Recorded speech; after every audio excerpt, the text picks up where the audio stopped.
Hi, welcome to Give Me the Bible, where God's Word speaks for itself. As we continue our study of Romans 9 through 11, let's just remind ourselves of the big picture issue here. The Jews think God is being unjust because many of the Jews will be lost eternally for rejecting Jesus.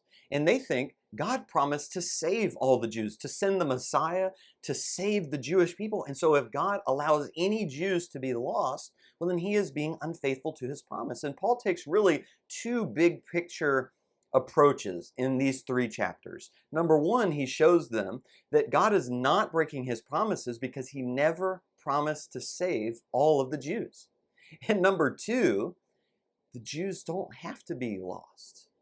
There's still hope for you as a Jew to be saved if you'll just put your faith in Jesus. You don't have to sit back and be angry at God and accuse him of injustice for allowing Jews to be lost.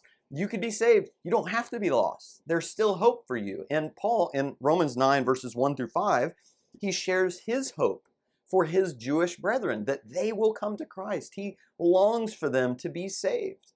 And then in verses 6 through 6 through 13, Paul shows them theologically, it has always been God who gets to choose who inherits the Abrahamic promises.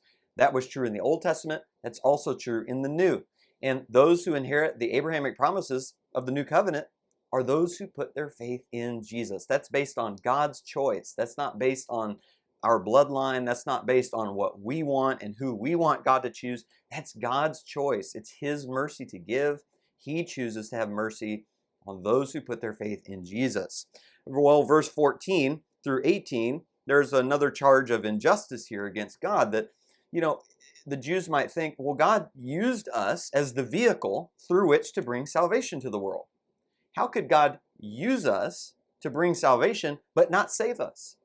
That doesn't seem right. That doesn't seem fair. It's almost like God owes us salvation because we served his purposes. He used us to bring salvation to the world, so we deserve a piece of that. Well, Paul shows them actually, God doesn't owe you anything. God doesn't owe anybody anything. He doesn't owe mercy to us for sure. He actually owes us judgment for our sin, and he gets to choose whom he shows mercy to.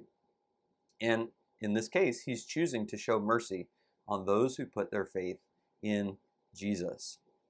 Verse 19 through 26, the big picture there was another charge against God. That, okay, if God used our evil and rebellion to put Jesus on the cross to bring salvation to the world, how can God judge us for that?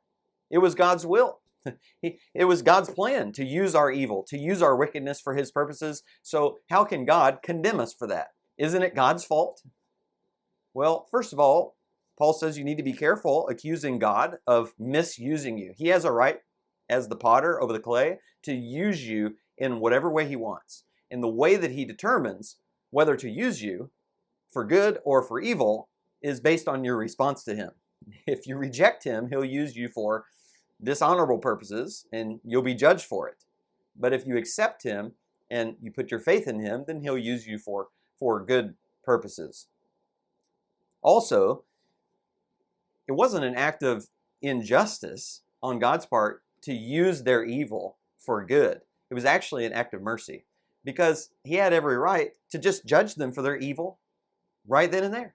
But instead, he was patient with their evil, patient with their rebellion. He let them put Jesus on the cross so that salvation could come to the world. He used the vessels of wrath to bring about vessels of mercy.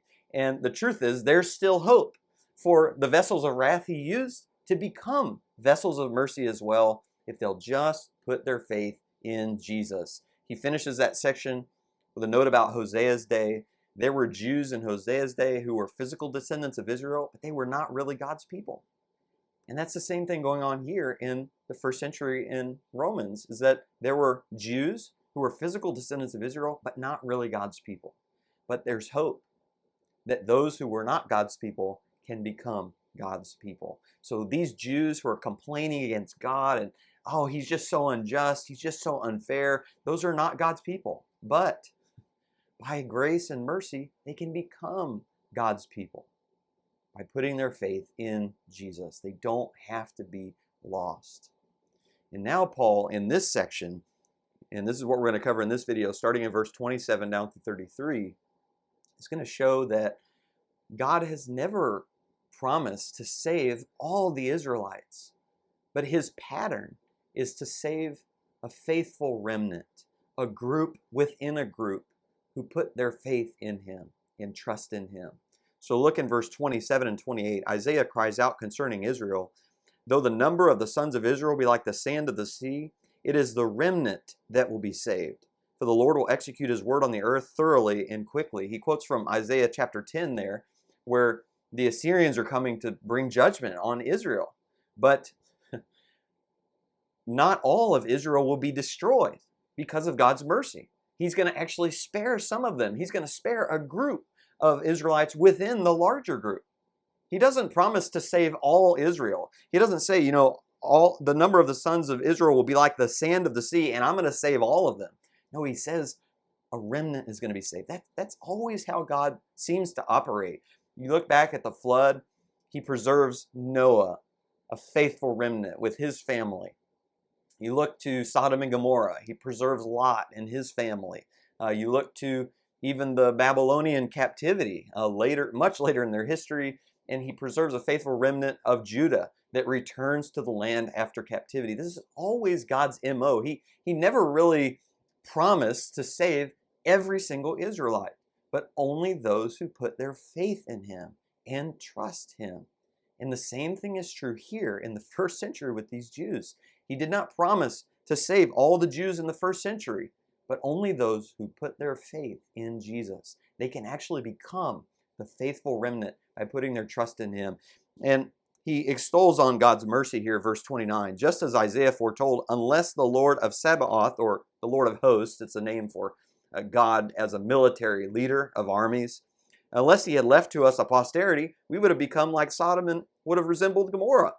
In other words, unless God was merciful to us, we would have just been reduced to an ash heap. And if you think about it in the context of Romans, especially Romans chapter 1 through 3 shows, we're all sinners. We all deserve to be reduced to ash like Sodom and Gomorrah.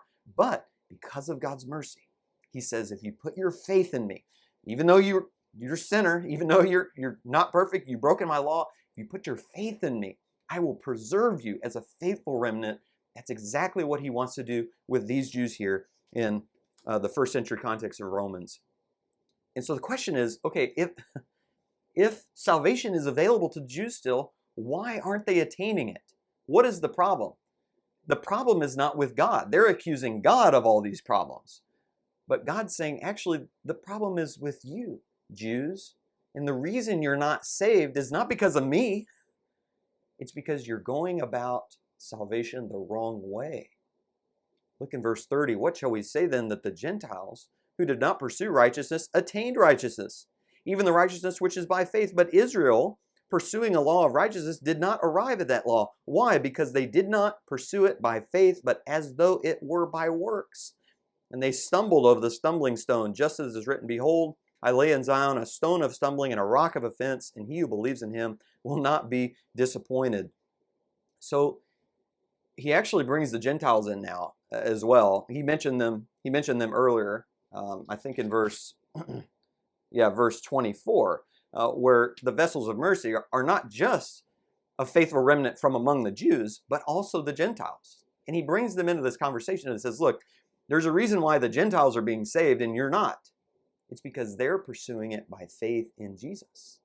And you are pursuing it by a system of righteousness that does not work. A system of salvation that does not work.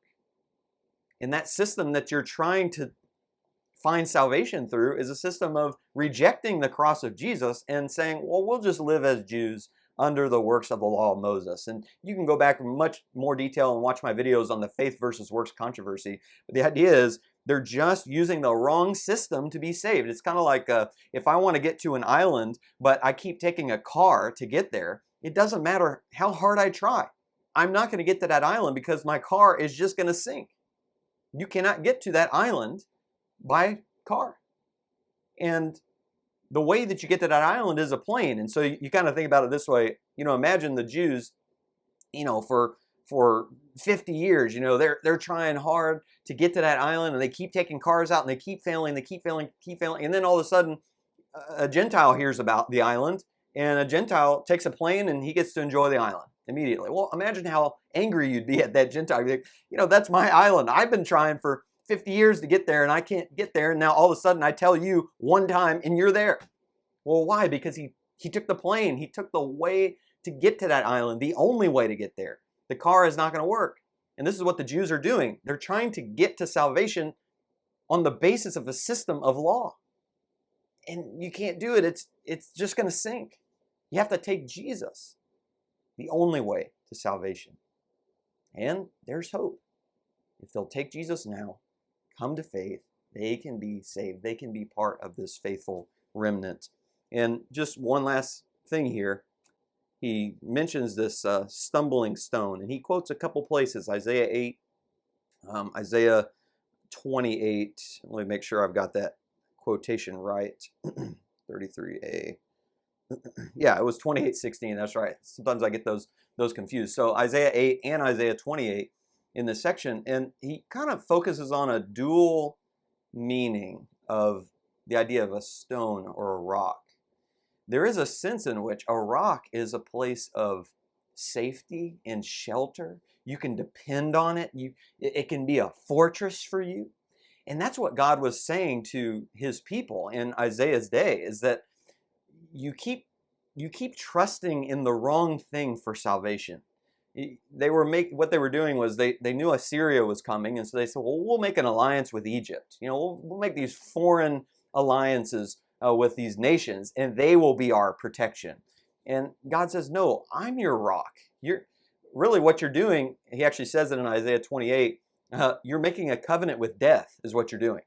When you go about trying to earn salvation the wrong way through these foreign alliances with these nations, you're making a covenant with death. That's what you're doing. What you really need to do is put your trust in the rock that I'm going to lay down for you. I'm going to be this fortress that you can count on. And there's a parallel there, isn't it? Because in Romans, the Jews, by rejecting Jesus and trying to go about salvation their own way, they're making a covenant with death instead of making a covenant with life by coming to Jesus. And there's another play on that idea of rock. Yes, a rock can be a place of safety and shelter and a fortress, and you can count on it because it's solid, but a rock can also destroy you. And it can fall on you and break you to pieces. You can stumble over it. And that's what was happening in Isaiah's day, is God was saying, look, if you trust in me, the rock, for salvation, I will be your shelter. I will be your fortress. But if you reject me, you will stumble over this rock. You will be destroyed by this rock. And that's what's happening here in Romans. Jesus is the rock that they need to run to. It's their refuge. It's their salvation. They need to run to Jesus as their rock. But if they reject Jesus, Jesus will become this stumbling stone, and this rock will fall on them. They'll fall on the rock. They'll get injured. They'll die spiritually by rejecting the rock. So there's all these parallels between the Old and the New Testaments. I love the intricacy there in what Paul quotes and how it all fits together. But I hope that you see from Romans chapter 9 that there is hope for the Jewish people. There's still hope today if they'll come to Jesus. Stop trying to earn salvation by works of the law. Put their faith in what Jesus did for them on the cross. That is where salvation lies. I sure hope that that's helpful and encouraging to you. And Lord willing, I'll see you in chapter 10.